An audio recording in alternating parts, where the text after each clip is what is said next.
2023 সালে যখন Lionel Messi league one ছেড়ে আমেরিকার মেজর লিগ সকারে যোগ দেয়, তখন মোটামুটি সবারই একটা ধারণা ছিল যে লিওনেল মেসি তার ক্যারিয়ারের শেষের সময়টা উপভোগ করতে চান।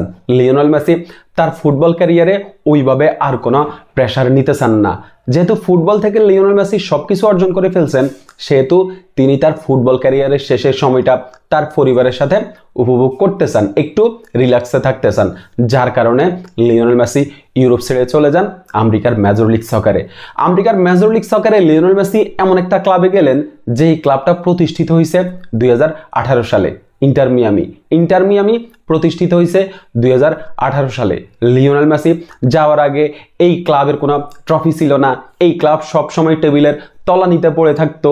এই ক্লাবে কোনো আহামরি প্লেয়ার ছিল না।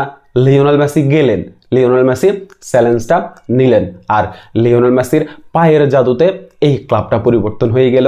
এই ক্লাবের ইতিহাস পরিবর্তন হয়ে গেল।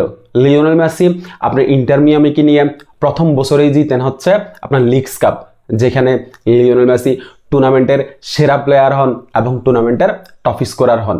লিওনেল মেসি একাই হচ্ছে ইন্টার মিয়ামিকে লিগ কাপটা জিতান। এর পরের সিজনেই লিওনেল মেসি ইন্টার মিয়ামিকে নিয়ে জিতেন হচ্ছে সাপোর্টার শিল্ড, যেখানে লিওনেল মেসি টুর্নামেন্টের সেরা প্লেয়ার নির্বাচিত হন। লিওনেল মেসির পায়ের জাদুতে ইন্টার মিয়ামি পুরোপুরি বদলে যায়। আর এই সিজনে লিওনেল মেসি ইন্টার মিয়ামিকে নিয়ে একটা রূপকথা লিখতেছেন। লিওনেল মেসি এখন পর্যন্ত ইন্টার মিয়ামি জার্সিতে এই সিজনে 43টা গোল করছেন, 22টা অ্যাসিস্ট করছেন। টুর্নামেন্টের সবচেয়ে বেশি গোলে অবদান রাখা প্লেয়ার, টুর্নামেন্টের সবচেয়ে বেশি গোল করা প্লেয়ার, টুর্নামেন্টের সবচেয়ে বেশি অ্যাসিস্ট করা প্লেয়ার। লিওনেল মেসি আজকে ভোরে ইন্টার মিয়ামিকে নিয়ে আপনার ইস্টার্ন কনফারেন্স ট্রফিটা জিতলেন, যেখানে লিওনেল মেসি একটা অ্যাসিস্ট করছেন এবং লিওনেল মেসি ইন্টার মিয়ামিকে নিয়ে ক্লাব ইতিহাসের থার্ড ট্রফিটা জিতলেন। যেই ক্লাবটা লিওনেল মেসি আসার আগে কোনো ট্রফি জিততো না, যেই ক্লাবকে সবাই বলে কয়ে হারাতো, সেই ক্লাবটাই হচ্ছে এখন MLS এর সেরা ক্লাব। লিওনেল মেসি আসলেন, দেখলেন, খেললেন, জয় করলেন, ইন্টার মিয়ামিকে আমেরিকার সেরা ক্লাবে পরিণত করলেন। এটাই হচ্ছে ভাই লিওনেল মেসি, এটাই হচ্ছে লিওনেল মেসির ম্যাজিক। লিওনেল মেসি আরেকটা ট্রফির দ্বারপ্রান্তে দাঁড়িয়ে আছে, MLS কাপের ফাইনালে ইন্টার মিয়ামি চলে গেছে এবং MLS কাপটা যদি লিওনেল মেসির ইন্টার মিয়ামি জিততে পারে, তাহলে হচ্ছে আমেরিকায় আরেকটা ইতিহাস লেখা হবে। লিওনেল মেসির মাহাত্ম্য এখানেই। লিওনেল মেসি আজকের অ্যাসিস্ট সব, লিওনেল মেসি 405টা অ্যাসিস্ট করছেন।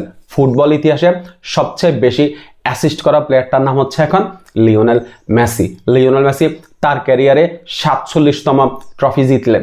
লিওনেল মেসিকে নিয়ে ভাই কথা বলতে গেলে আজকে রদ্রিগো ডি পল একটা কথা বলছেন যে লিওনেল মেসিকে ব্যাখ্যা করার আসলে কিছুই নাই। লিওনেল মেসির খেলাটা জাস্ট উপভোগ করুন। লিওনেল মেসির খেলাটা উপভোগ করলেই আপনি ফুটবলটা উপভোগ করতে পারবেন। লিওনেল মেসিকে ব্যাখ্যা করতে যাইয়েন না। লিওনেল মেসিকে আসলে ব্যাখ্যা করার মতো কিছুই নাই এখন আর। লিওনেল মেসিকে শুধু মাঠে উপভোগ করতে হবে। MLS কাপ লিওনেল মেসি যদি জিতে, তাহলে লিওনেল মেসির ক্যারিয়ারে আরেকটা ট্রফি যোগ হবে, ইন্টার মিয়ামের ট্রফি ক্যাবিনেটে আরেকটা ট্রফি যোগ হবে এবং মেজর লিগ সকারে আরেকটা রূপকথা লেখা হবে। শুভকামনা ইন্টার মিয়ামের জন্য, শুভকামনা লিওনেল মেসির জন্য। ধন্যবাদ সবাইকে।